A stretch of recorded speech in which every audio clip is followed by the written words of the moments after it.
This is your main event of the evening with a 15-minute time limit. Wearing the blue, training out of Montreal, Canada, and representing Brazilian top team, Brianna Ste-Marie. All right, here we go. It's the main event. Brianna Ste-Marie, black belt under Fabio Holanda from BTT Canada, the 2022 ADCC silver medalist, makes her return to the Who's Number One stage. Yeah, Brianna Ste-Marie has some of the cleanest classical jiu-jitsu in the game today. Also very successful at it, undefeated on WNO, ADCC silver medalist. Kendall, she's something special. Man, she is an incredible athlete. I love watching her. She has such a great demeanor about her. She's smiley, she's goofy, she's having fun, and then as soon as the match starts, she tries to kill you. And her opponent, wearing the red, training out of New York, New York, and representing Unity, Mayssa Bastos. Mayssa Bastos, the Who's Number One champion, returns. Black belt under Julio Cesar from GF Team, but representing Unity Jiu-Jitsu. Yeah, Mayssa Bastos, another athlete at the top of the game. So fun to watch, super aggressive and hungry for any opponent, right? She'll take on anyone of any size, and a great representative of our sport. Yeah, absolutely. Really excited to see her with a nice challenge. We thought we might see this at ADCC, but we get it here. All right, let's take a look at the tail of the tape of this bantamweight matchup. 26 years old for Brianna, 5'8", 135. Mayssa Bastos, 25 years old, 5 foot, and things are already underway. Mayssa on the bottom now, looking to work that amazing guard that she's come to, that everyone's known her for. Brianna doing a great job of evading a lot of the leg attacks early on.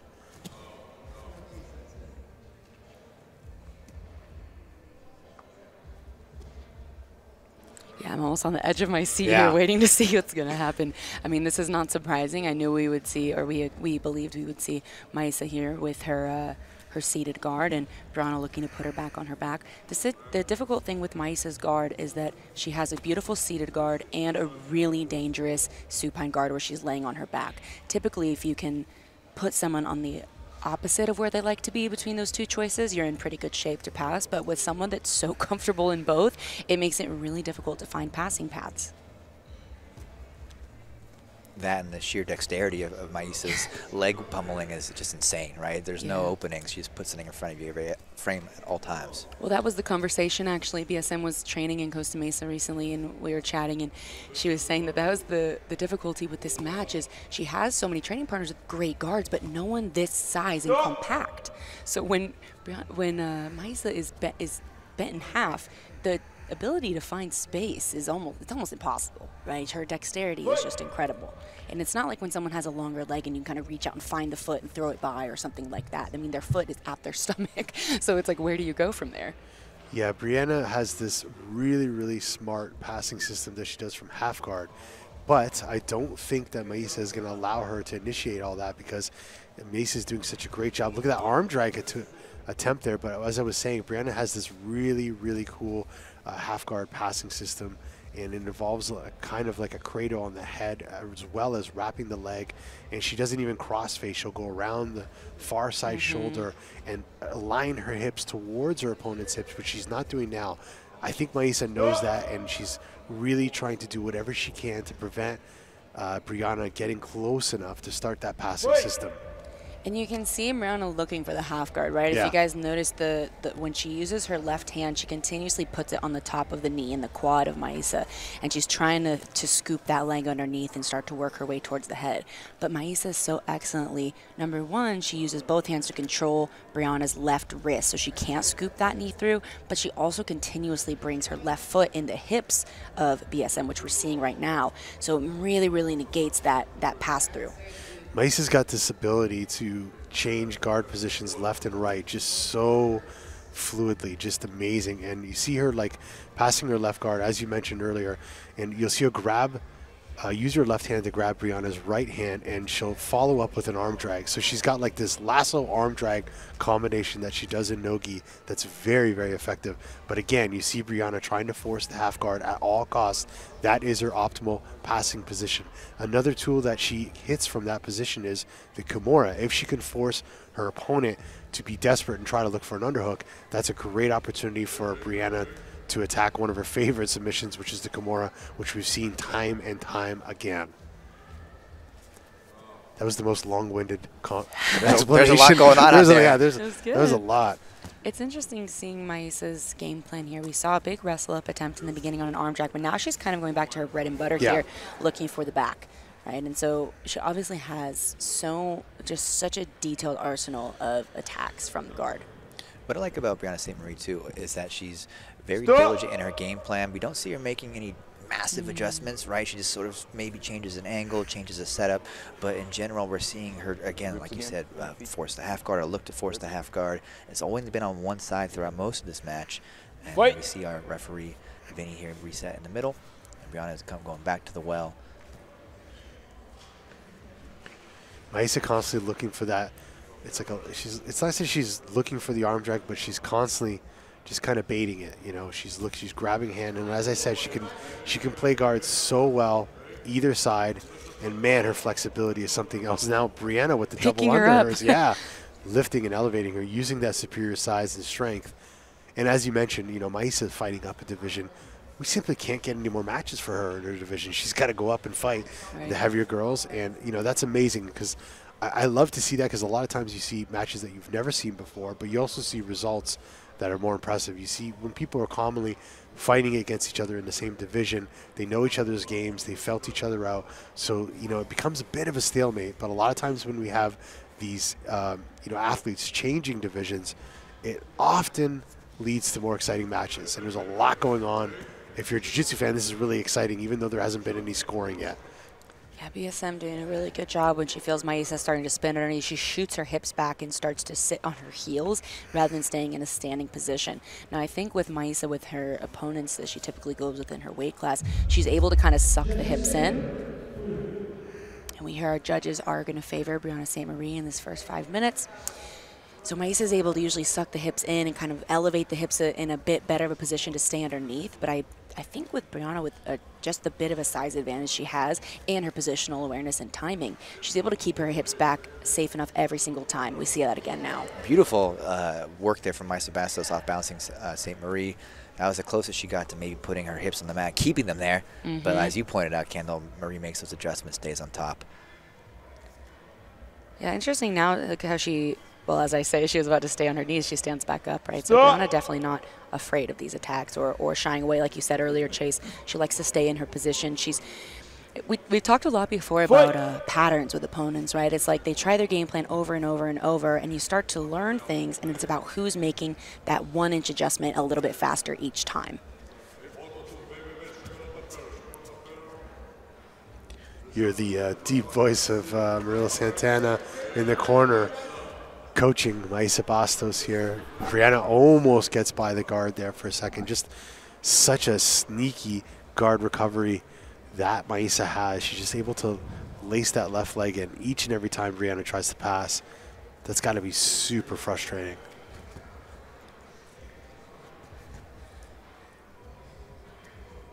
Yeah, and again, look at the dexterity of Mayssa bringing her foot inside. Brianna, it's a little bit hard to tell from the outside sometimes, but when she's on her knees here, her weight is driving into Mayssa with her hips to keep that top leg compressed. And so a lot of times when you do that, if you can bring the knees smashed together, you can start to go to one side or the other. But Mayssa has a really great way of, even if she's compressed, keeping her knees either pointed out or in a high knee shield so that she doesn't expose her back.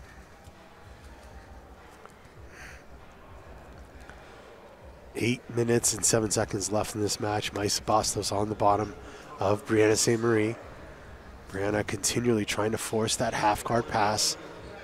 And Mayssa doing a great job of just framing and making enough space that she can get her legs in constantly. Look at grabbing her own foot to place it in between. Yeah, Brianna with a big grip with the right hand on the outside, maybe hoping to drag the leg across, and Mayssa sits back into a more neutral open guard. You could see Mayssa look for a second there, look like she was hunting that arm drag again, but now back in a supine position. We talk about the accolades of these young ladies here. You know, Brianna Ste-Marie last year and the year before won both ADCC trials to get to the big show and then gets silver medal. She made history as the first Canadian to get a silver in the history of ADCC. And as a contrast, you look at Mayssa Bastos. She's literally won every single jiu-jitsu tournament in the world, from from the IBJJF Worlds, gi, no gi, World Pro, Pan Ams. She won EBI, the women's bantamweight title, I believe. So Mayssa's got a ton of experience, both gi and no gi, and we see that here. She's utilizing this amazing guard, but she's, she tried to wrestle up earlier. She's trying the arm drags. She's just trying everything, but Brianna is just shutting her down. I also think it's fun to mention that not only does Mayssa win everything, but she switches back and forth very quickly. She was just in the Gi Grand Prix 2 weeks ago, yep. And then before that ADCC. So she's definitely not afraid to switch back and forth, and she's one of the, not many people are able to do that at this high of a level and be successful, and she's done really well. It is interesting, though, when athletes are doing that, because there are some things that are such small changes that maybe you have a hard time adjusting to when you're consistently going back and forth between gi and no gi, where, as a contrast, BSM has been only no gi for I'm not sure how long, quite some time, definitely all this year, right? And so I know that she feels very, very sharp with her game plan, and it's going to be difficult to catch her off guard. Good moment here for Brianna Ste-Marie. Almost closest opening we've the seen back to maybe pinning Mayssa in a position where she can't re-guard somewhere. But as I say that, there we are. Mayssa really has one of the best guards in the game, but Brianna Ste-Marie insisting here, looking for double under stack pass. Now she gets this first look at the head or the back. Mayssa tries to sit back down into the guard. Sometimes you can do that and pop your head up, but not quite able to. And Brianna has a Kimura grip. She jumps all the way over to the side and follows onto the back and the mount as they go off the mat. Not sure how this is going to be reset, as they were in motion as they hit the table, but that was definitely the biggest transition we've seen in this match so far. Yeah, Brianna is definitely in her optimal position. She's got the Kimura grip. She's on top. And interesting restart there, but this is where she wants to be. She had the control of the arm towards the edge of the mat. This is all Brianna Ste-Marie now. Mayssa Bastos has to be careful now. Brianna switches off to the back. Doesn't quite have it, though. Look at the position of Mayssa's hips. She's so excellent at trying to keep her hips out of danger. But Brianna follows her hips on top of Mayssa. Now in this mounted back position with one hook in, she could start to attack submissions from here.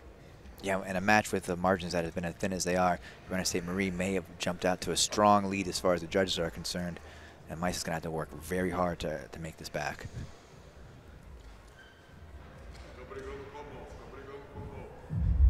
Judges favor. So it looks like the judges favor Brianna Ste-Marie for the second time. And obviously, rightfully so, Brianna just dominating position now on the back. She got one hook in. She had a Kimura trap. But Mayssa's still doing a good job at defending. Can't really see what grips are going on underneath there, but Brianna's still controlling the position nonetheless. Now this is an interesting restart, because where they landed is the open side without the hook. So from this position, Mayssa will hope to, as they restart, to scoot her hips out to the side to escape her hips from Brianna Ste-Marie and start this back escape. Brianna will most likely look to pull Mayssa over to the other side very, very quickly to be on the side of the hook. We never want to have our opponent on the unhooked side. See Brianna shaking off her arms as she got up. It may have been because those Kimura trap attacks are just, building maybe a little lactic acid build up on those forearms there, but that's her go-to technique. It's one of her favorite submissions she likes to hit. It's no coincidence her instructor Fabio Holanda has one of the masters of the Kimura from all positions, and we see that with his student here in Frisco, Texas. Yeah, Brianna taking a really calculated approach here. She's not going to be rushing for the submission if it's not open, if it's not there. With someone like Mayssa Bastos, we so rarely see her slowed down that if you are on her with one hook, you are not going to risk losing that position, right? It just takes like an inch or maybe less than that for Mayssa to rotate in the right direction and be right back into her excellent guard.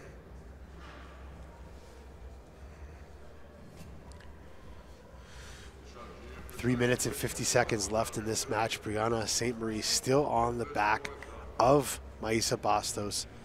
Mayssa trying to do everything she can to defend, but so far in this match, it's safe to say that Brianna has been leading. She led the two judges' favors, and now she's just been relentless on the back. Can't see what grip she has if she's going for the neck at all, but she's just controlling position, even though not scoring with the hooks. She's just doing a great job of maintaining that control.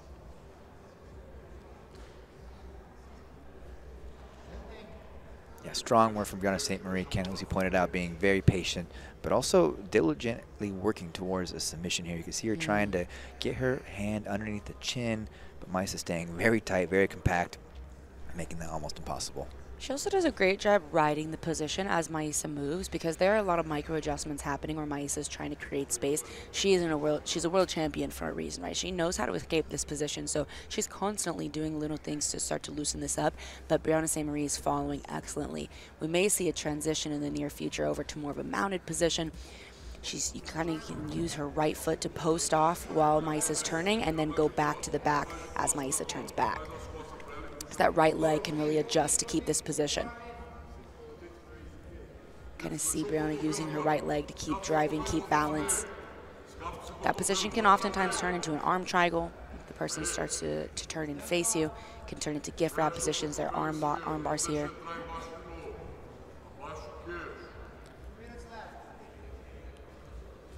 From here, I believe we'll see Brianna start to look for an underhook with her left hand. You can see her starting to attack Mayssa's bottom arm. If Mayssa can keep that arm inside, she can create space. So you see Brianna starting to punch that hand down and pass the wrist to her right hand to avoid that elbow to knee connection with Mayssa's right side. 1 minute and 45 seconds left in this match. Brianna Ste-Marie continuing to dominate, and she is very close to defeating Mayssa Bastos. As Ken Rusing mentioned earlier, a match that we thought we would see at ADCC, we're seeing it play out here on Who's Number One in the main event, and Brianna Ste-Marie showing the world why she is one of the best female grapplers right now.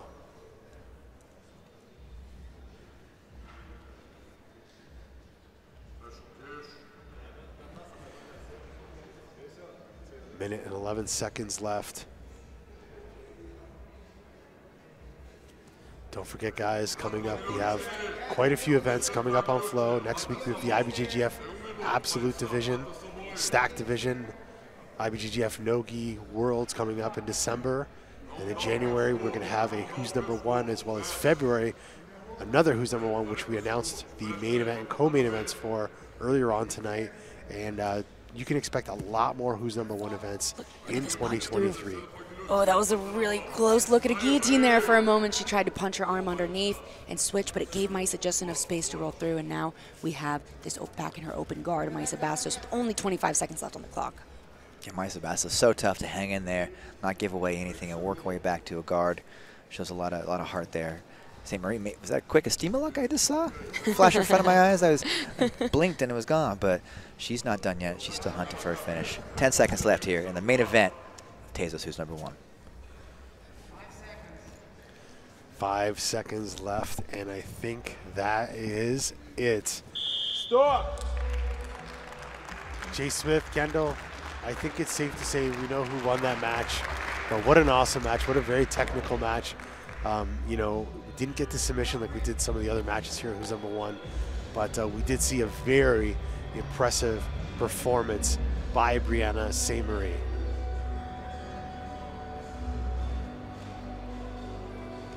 We're going to take a look at the replay here, Ricardo. Yeah. And man, from the jump, a lot of action here. Brianna Ste-Marie really pushing the pace, looking to find a way to pass, and Mayssa Bastos making that difficult.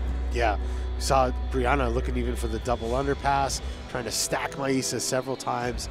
She attempted to pass, and then it was that back attack system, looking for the Kimura trap to get to the back, that basically, you know, won her the match. You know, if decision not made yet, but we obviously know what's going to happen here. But Brianna was able to use the Kimura trap to get to the back, control, and pretty much remain there for the majority of the rest of the match.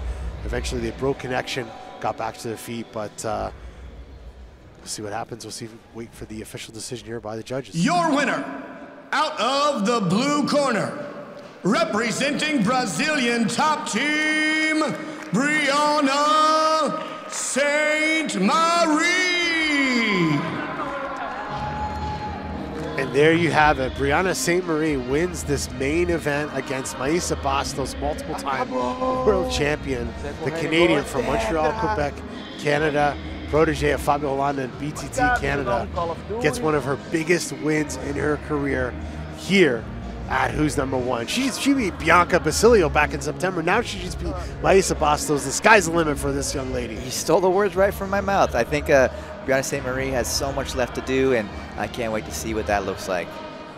Let's toss it to Kendall Rusing and our winner here. All right, Brianna Ste-Marie, what an amazing night, a historic night. Very first ever women's title match, or sorry, not women's title, women's main event at a Who's Number One. What does it mean to you to be the very first? I think it's absolutely incredible. And I do want to give a shout out obviously to all the women who came before me, who kind of allowed for this to come true tonight. I said in my interview before the event, there were so many women's matches that would have been good enough to be the main event. I'm super excited to be the first, but I look forward to a whole host of other women's events in the future. Amazing. And you've had quite a year. You had an incredible, you were the first woman ever to win the 2 ADCC trials and then come over and to have a silver medal in ADCC. And now here, what are you looking forward to? I mean, what are in the cards for Brianna Ste-Marie?